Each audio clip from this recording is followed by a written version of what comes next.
Hoje, a gente vai mergulhar numa das histórias mais conhecidas dos evangelhos, a do paralítico de Cafarnaum, que está lá em Marcos capítulo 2. Só que essa história é muito mais do que só uma cura física. Ela vai direto ao coração de uma questão super profunda e controversa daquela época. Afinal, quem é que tem autoridade para perdoar pecados? E sabe o que é curioso? A gente não vai começar pelo início, não. Vamos pular direto para o clímax, para o momento em que a coisa pega fogo.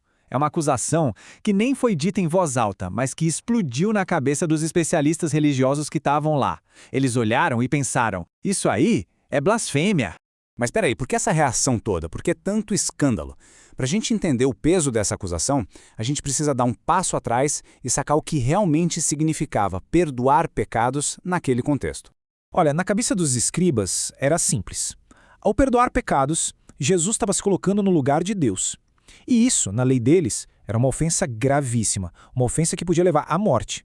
Beleza. Mas o que foi que aconteceu para chegar nesse ponto? O que levou a essa acusação tão pesada?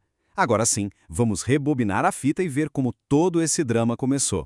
Imagina a cena, uma casa em Cafarnaum, abarrotada de gente. Tinha tanta gente, mas tanta gente, que não dava nem para chegar na porta. E Jesus, o que ele estava fazendo ali no meio? Ele não estava só curando, não.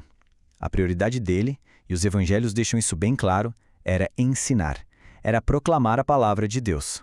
É aí que a história ganha um novo rumo. Surgem os amigos do paralítico. E a fé desses caras, olha, não era uma fé passiva, de braços cruzados. Era uma fé criativa, corajosa. Uma fé que estava disposta a, literalmente, abrir um buraco no teto para fazer o amigo chegar até Jesus. Isso é muito interessante. O texto não diz que Jesus ouviu a fé deles, mas que ele viu a fé.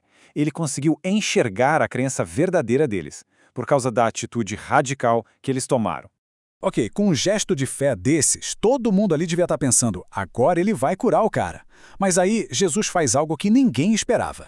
É que para entender isso, a gente precisa lembrar que, naquela cultura, era muito comum associarem doença física a pecado.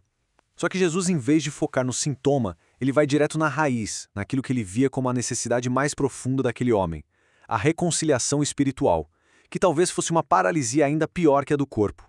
E o jeito que ele fala é muito significativo. Ele não diz, ei, você aí. Ele diz, filho. Com uma única palavra, ele já começa a curar o lado emocional, a restaurar a dignidade daquele homem antes mesmo de tocar em qualquer outra coisa. Pronto. Foi essa frase, os teus pecados estão perdoados, que fez soar o alarme na cabeça dos escribas. Para eles, era como se Jesus tivesse invadido um território proibido, um lugar que só pertencia a Deus. E aí, o confronto era inevitável. Mas Jesus, que sabia exatamente o que eles estavam pensando, não ignora a crítica. Pelo contrário, ele usa essa acusação silenciosa como uma oportunidade de ouro para ensinar algo e, no processo, revelar quem ele realmente era. E ele faz isso com uma pergunta simplesmente genial. Uma pergunta que coloca a lógica deles contra a parede e os força a pensar de verdade. Sacou a lógica? Qualquer um pode chegar e falar, seus pecados estão perdoados. É fácil, porque ninguém pode provar se é verdade ou não. Agora, falar para um paralítico, levanta e anda. Bom, aí o resultado é visível na hora. Jesus estava usando o milagre físico, que era o mais difícil de falsificar, como prova da sua autoridade espiritual, que era invisível. Então, para acabar com a dúvida, para mostrar se ele era um impostor ou quem ele dizia ser, Jesus se vira de volta para o paralítico. E nesse momento, pela primeira vez no Evangelho de Marcos, ele usa um título específico para si mesmo, o Filho do Homem. E esse título não é pouca coisa não. Ele vem lá do livro de Daniel e carrega um peso enorme, falando não só da sua humanidade, mas também da sua autoridade divina. Era uma afirmação de identidade muito, muito forte. E aí, para provar com todas as letras, de um jeito que ninguém pudesse negar, ele se vira para o homem e dá ordem. Uma ordem em 3 partes. Primeiro, levanta-te. Um comando direto que quebra as correntes da doença e devolve a força física dele. Segundo, toma o teu leito. Isso é super simbólico. A mesma maca que antes o definia e o carregava, agora ele é quem a carrega. É um sinal de vitória total. E por último, vai para sua casa. Ou seja, ele estava sendo totalmente reintegrado na sua família, na sociedade. A vida dele estava sendo devolvida por completo. Então pensa só na transformação. O homem foi curado na hora. Os críticos ficaram de queixo caído.